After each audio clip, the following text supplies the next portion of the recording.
क्षेत्रफल के अनुसार भारत का सबसे बड़ा राज्य पूछो कौन सा आपके एरिया वाइज पूछो आपसे लिखो रसगुल्ला सवाल पूछे आपसे क्षेत्रफल के अनुसार बड़ा कौन छोटा कौन है ना क्षेत्रफल पूछो आपसे बड़ा कौन छोटा कौन ठीक है अगर पूछे आपसे जनसंख्या पूछो आपसे बड़ा कौन छोटा कौन है ना जनसंख्या पूछे आपसे बड़ा कौन छोटा कौन ठीक है अगर पूछे आपसे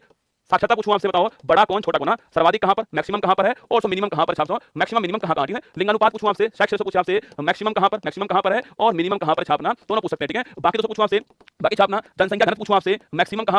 कहां पर है और मिनिमम कहां पर है ना ये कुछ आंकड़े आपके सामने आ रहे हैं दोस्तों पूछूं आपसे क्षेत्रफल में पहला स्थान बड़ा कौन आपके राजस्थान बड़ा ना छोटा कौन छापना गोवा आपका छोटा राजस्थान सबसे बड़ा है गोवा छोटा ना मैक्सिमम राजस्थान मिनिमम गोवा जनसंख्या पूछूं आपसे अपना उत्तर प्रदेश पहले स्थान पर है और सिक्किम पूछूं आपसे अंतिम स्थान सिक्किम सबसे कम है और यूपी में सबसे अधिक है ठीक है सवाल पूछूं आपसे लिटरेसी पूछूं आपसे सर्वाधिक कहां केरल सर्वाधिक है और मिनिमम पूछूं कहां पर आपके हरियाणा में मिनिमम ना लिटरेसी साक्षरता अधिकतम केरल मिनिमम हरियाणा लिंगानुपात पूछूं आपसे अधिकतम केरल दोस्तों आपके और न्यूनतम कहां पर आपके न्यूनतम लिंगानुपात साक्षरता मिनिमम बिहार और सेक्स रेशो मिनिमम आपके हरियाणा ना साक्षरता मिनिमम बिहार आपके सेक्स रेशो मिनिमम हरियाणा ठीक है जनघनत्व पूछूं आपसे सर्वाधिक कहां स्टेट के रूप में दिल्ली स्टेट के रूप में आपके बिहार स्टेट के रूप में ना बिहार स्टेट के रूप में और भारत में पहला स्थान दिल्ली का है भारत में पहला स्थान दिल्ली का ठीक है स्टेट पूछे आपसे बिहार पहले स्थान पर ना स्टेट बिहार पहले स्थान पर है और भारत में पहला स्थान दिल्ली का ठीक है कहां आपके जनघनत्व के अंदर ना और न्यूनतम कहां पर है न्यूनतम अरुणाचल प्रदेश न्यूनतम पूछे आपसे न्यूनतम कहां न्यूनतम छापना आपके अरुणाचल प्रदेश न्यूनतम आपके केवल 17 यहां पर केवल 17 यहां पर है ये भी आपको ध्यान रखना है फिर सुनिएगा सवाल पूछा आपसे क्षेत्रफल में बड़ा राजस्थान छोटा आपके गोवा जनसंख्या में बड़ा यूपी छोटा आपके सिक्किम लिटरेसी में बड़ा अधिकतम केरल न्यूनतम कहां पर बिहार के अंदर लिंगानुपात पूछा आपसे अधिकतम केरल के अंदर न्यूनतम हरियाणा के अंदर ना और डेंसिटी पूछा आपसे अधिकतम स्टेट के रूप में बिहार वैसे दिल्ली है ना और मिनिमम पूछा आपसे अरुणाचल प्रदेश न्यूनतम 17 केवल ठीक है तो आंसर आपके हो गया क्षेत्रफल आपके Rajasthan option number D answer हो गया है ये आंकड़े भी आपको बाकी के ध्यान रखने ठीक है आगे बढ़िएगा।